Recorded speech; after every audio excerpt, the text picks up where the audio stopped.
What's going on, Thunderstruck Gaming? Hey Thunder, thanks for putting me on your channel once again. So put down your picket signs, hold off on throwing those rotten eggs and that fruit at me. Please just wait a second. My name is HeirOfGotham, and today I'm not talking to you about what's better, IW or MWR. I'm not talking to you about the direction of the Call of Duty franchise. I feel like my topic is way more important, so please bear with me while I get to my point. So November is National Epilepsy Awareness Month. And I know you're thinking, hey Gotham, why are you bringing up National Epilepsy Awareness Month to Thunderstruck Gaming, to a video game community? So my answer to you guys that are thinking that is, have you never seen that screen that pops up when you turn your game on that says, hey, warning, this game may cause seizures. Warning, if you're not feeling well, consult your physician. Now, I've seen those screens in my entire life. I've paid attention to those kind of things, and I'll tell you a little bit why in a second. So epilepsy is actually the fourth most common neurological disorder in the United States. 1 in 26 people suffer from this disorder. And at one point in my life, I was one of those people. From the time I was 2 months old until I was in 3rd grade, I had seizures every 8 months, almost like clockwork. It was crazy. And for the longest amount of time, my family and I were worried that I would be epileptic. Now, the reason why I'm bringing it up to you guys is that, unfortunately, there's something called photosensitive epilepsy, or photosensitive seizures. And that's the effect that the brain has when you see flashing lights or you see all the craziness that happens in a Call of Duty match, and it causes some individuals to break out into a seizure. Now, it also happens just randomly, okay? So the reason why I'm bringing it up to you today is because I would like that at the end of this video, at some point today or at some point during this month, you take the time out and you do some research and you learn what are the proper first aid steps when dealing with somebody that is going through a seizure, because you never know when you're going to be in that situation. And myself, I've been in that situation where I was not at home and I was in public and I broke out into a seizure. Now, the crazy thing is, I'm so grateful that I no longer have to deal with this disorder. And I'm going to tell you a little bit about my story and my personal experience the last time I had a seizure. So I was in 3rd grade.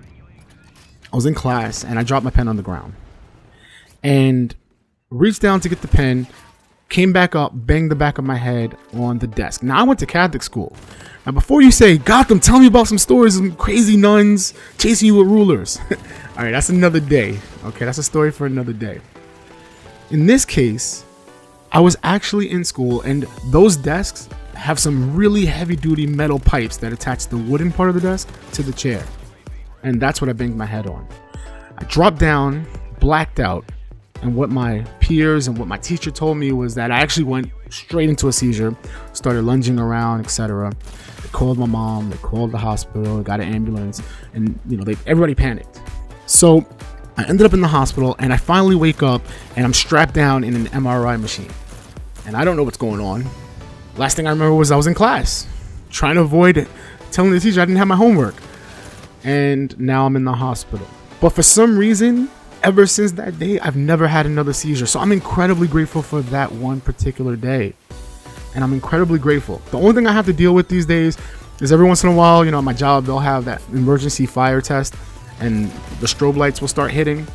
And I'll start to get a little dizzy, or I'll get a little lightheaded, and I gotta lay my head down for a couple minutes until I get back to normal, or until it stops. And the only time I had to deal with that when it came to video games was playing Advanced Warfare. The craziness of that game literally gave me headaches. Literally. But there's plenty of people out there that are fellow gamers that are not able to play video games. I know you guys have heard the rumors of that one episode of Pokemon that they had to ban because it gave kids seizures. This is a real epidemic, guys. And so I'm hoping that you go ahead and look up how to deal with this kind of issue. I went through it, all right? So, like I said, November is National Epilepsy Awareness Month. So I'm trying to raise some more awareness, guys. please do this favor for me. Please go out there and learn a little bit about it. I will be forever grateful to you guys.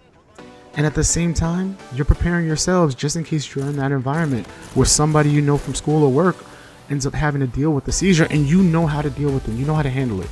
So I'm going to leave it there. I hope I wasn't too preachy to you guys. Hope you enjoyed the video in the background. It was a 30 something and 4 kills on TDM on Genesis. I love this map, man. This map is awesome. Thank you very much for checking out the video. Drop some information in the comments section. Have you or somebody you know ever dealt with this issue? Are you going to do anything about it now that you know? And if you enjoyed the video, hit that like button for Thunder. Show him some support. Get it out there. Raise some awareness of the video on the topic. And I hope that you're willing to come over to my channel, subscribe to me. I tell a lot of stories about where I've been in the world and just my experiences, give you my opinion on video games.